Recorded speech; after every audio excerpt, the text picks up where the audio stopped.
జీవన వికాసానికి శ్రీ రామకృష్ణ ప్రభ యూట్యూబ్ ఛానల్ను చూడండి, సబ్స్క్రైబ్ చేసుకోండి. ఆబాల గోపాలాన్ని అలరించే శ్రీ రామకృష్ణ ప్రభ మాసపత్రికను చదవండి, చదివించండి. స్థాపకాయ చ ధర్మస్య సర్వధర్మస్వరూపిణే అవతార వరిష్ఠాయ రామకృష్ణాయ తే నమః. ఓం నమో భగవతే శ్రీరామకృష్ణాయ పరమహంసాయ.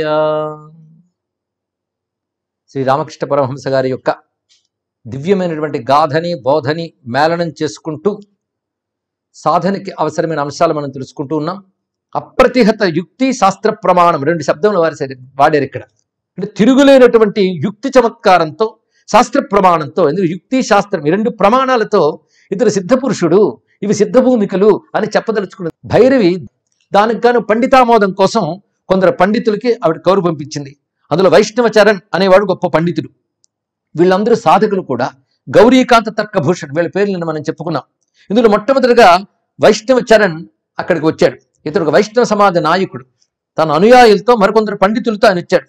గౌరీకాంత్ తర్కభూషణ ఆ సమయంలో రాలేదు. కానీ వైష్ణవచరణ్ వచ్చి ఈయన్ని చాలా గమనించాడు దగ్గరుండి. అయితే ఆయన గమనించాలని ఏ రోజు ఈయన ప్రయత్నం చేయలేదు. అవతల వాళ్ళు ఆమోదించాలి, యోగ్యతాపత్రం ఇవ్వాలనే భావము రామకృష్ణ పరమహంసకు లేదు. అది తెలుసుకోవాల్సినది. అదంతా ఆవిడ తాపత్రయమే. ఆయన కొన్ని ప్రశ్నలు వేశాడు. ఈయన మామూలుగా మాట్లాడుతూ ఉన్నట్టుగానే సమాధానాలు చెప్పాడు. ఇవన్నీ గమనించి ఆయన అనుకున్నాడు, ఆ వైష్ణవ భక్తి శాస్త్రాల్లో మహాభావముల గురించి వివరణ ఉంది. అంటే ఆ నిరంతర తాదాత్మ్య చింతనలో ఒక్కొక్కరు ఒక్కొక్క లెవెల్కి వెళ్తారు. ఒక స్థాయికి వెళ్ళిన వాళ్ళనే గొప్పవారు అనాలి. అలాంటి వివిధ భూమికలు ఉన్నాయి. అలాంటి భూమికల్లో 19 దివ్య లక్షణాలు చెప్పబడుతున్నాయి. ఈ 19 దివ్య లక్షణాలు పరిపూర్ణంగా పరమహంసలో ఉన్నాయి అని శాస్త్రబద్ధమైన ప్రమాణంతో తీర్మానించాడు వైష్ణవచరణ్.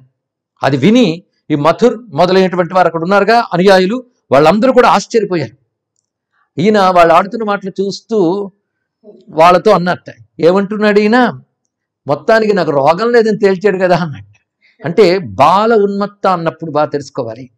పరమహంసలు రెండు కనబడుతుంటాయట. ఒకటి ఒక మహాబ్రహ్మజ్ఞాని యొక్క ప్రకాశం కనబడుతుంది, ఒక పసిబాలుడి యొక్క నిష్కపటత్వం కనబడుతుంది. నిరంతరం ఆ బాలభత్త ఆయన ఉంటారండి. అది తెలుసుకోవాల్సిన గొప్ప అంశం. ఆయన జీవితంలో ప్రతి కదలికలోనూ ఈ రెండు లక్షణాలు కనబడుతుంటాయి. ఆ తర్వాత వైష్ణవచరణం దక్షిణేశ్వరం వచ్చినప్పుడల్లా తాను చేస్తున్నటువంటి సాధనల విషయంలో పరమహంస దగ్గర నుంచి పరిష్కారాలు పొందేవట. సాధన విషయంలో సలహాలు అది తెలుసుకున్నాడు. పైగా ఆ వైష్ణవచరణ కర్తాభజ అనేటువంటి ఒక వైష్ణవ సంప్రదాయానికి చెందినటువంటి వ్యక్తి. ఈయన సామాన్యుడు కాడని విషయాన్ని ప్రతిపాదన చేయడం జరిగింది సభాముఖంగా. ఇక గౌరీకాంత తర్కభూషణ్ గారు ఒకసారి వచ్చారు.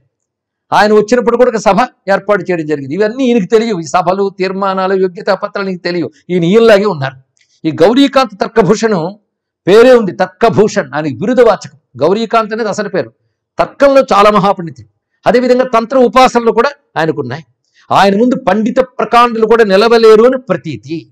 అంతేకాదు ఉపాసనా బలం ఉంది గనక దేవీ ప్రసాదమైన ఒకానొక అతిమానుష్యమైన ఒక శక్తి ఉంది. దానితో అవతల వాడు నోరు కట్టేయగలడు. ఆయన ఆ శక్తి కూడా ఉన్నదండి.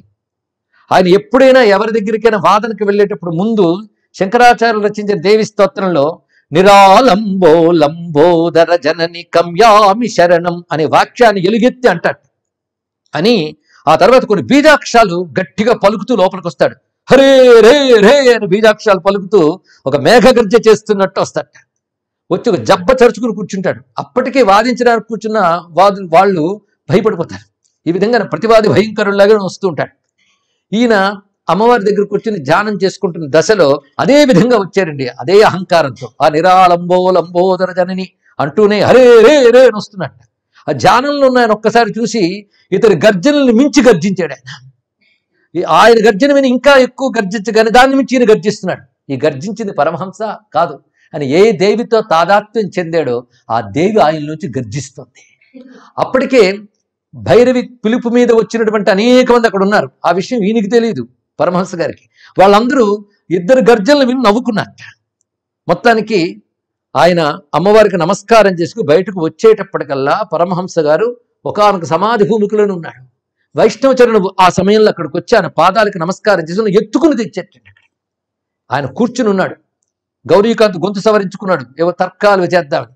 కానీ ఆయన మూర్తిని, ఆయన స్థితిని చూసి ఒక్కసారి పాదాలపై పడిపోయాడు. ఏదో దైవశక్తి చేత ఈయన్ని జయిద్దాం అనుకుంటే ఆ దేవదేవి శక్తి పరమహంసలో ప్రకాశించగానే పాదాల మీద పడి నమస్కారం చేశాడు. అప్పుడు ఒక మాట అన్నారు, ఇదిగో ఈ వైష్ణవచరణు దీన్నేదో అవతారం అంటున్నాడు, ఇది ఎక్కడైనా జరుగుతుందో చెప్పు, నువ్వు చెప్పు అన్నాడు. దీన్ని ఇది తెలుసుకోవాలి. ఎప్పుడు కూడా ఆయన దీన్ని అనేవాడు, అంటే శరీరాన్ని చూపిస్తే ఇది అనేవాడు. జీవుడి గురించి ఎప్పుడు ఇందులోది అనేవాడు. ఈ రెండు మాటలే తప్ప నేను అనేది ఎప్పుడు పరమహంస నోట వినబడేది కాదు. ఇది గమనించవలసిన మరొక అంశం. దేహాత్మ భ్రాంతి స్వాభావికంగానే లేనటువంటి సిద్ధ పురుషులు ఉంటారు. ఆ వైష్ణవచరణ మిమ్మల్ని అవతారం అన్నాడు, అది నేను ఒప్పుకోను. ఎందుకంటే మిమ్మల్ని తక్కువ చేశాడు అనిపిస్తుంది. నాకేమనిపించిందంటే ఏ పరమాత్మ యొక్క అంశాలు అవతారాలుగా వచ్చాయో అలాంటి అనేక అవతారాలు పెట్టేటటువంటి పరమాత్మ స్వరూపులే మీరు అని నమస్కారం చేశాను. ఓహో, ఈయన మించిపోయి తలదన్నట్టు కనబడుతున్నావే అంటూ తాను మాత్రం అత్యంత వినయంగానే నమస్కరిస్తూ ఉన్నాడు. ఆ సమయంలో నిండు సభలో గౌరీకాంతుడు చెప్పింది ఏంటంటే, శాస్త్ర ప్రమాణంతో స్వానుభవంతో నేను తీర్మానిస్తున్న విషయం ఏంటంటే, ఈయన పరిపూర్ణమైనటువంటి సిద్ధ పురుషుడు. ఎవరైనా వాదానికి వస్తే నేను నిరూపించడానికి సిద్ధమే అని గట్టిగా ఆయన ప్రతివాద భయంకరుడుగా అప్రతిహతంగా మాట్లాడాడు. దానితో మిగిలిన వారు నమస్కరించారు. మొత్తానికి భైరవ బ్రాహ్మణి చెప్పినటువంటి మాట విశేషమని తెలిసింది.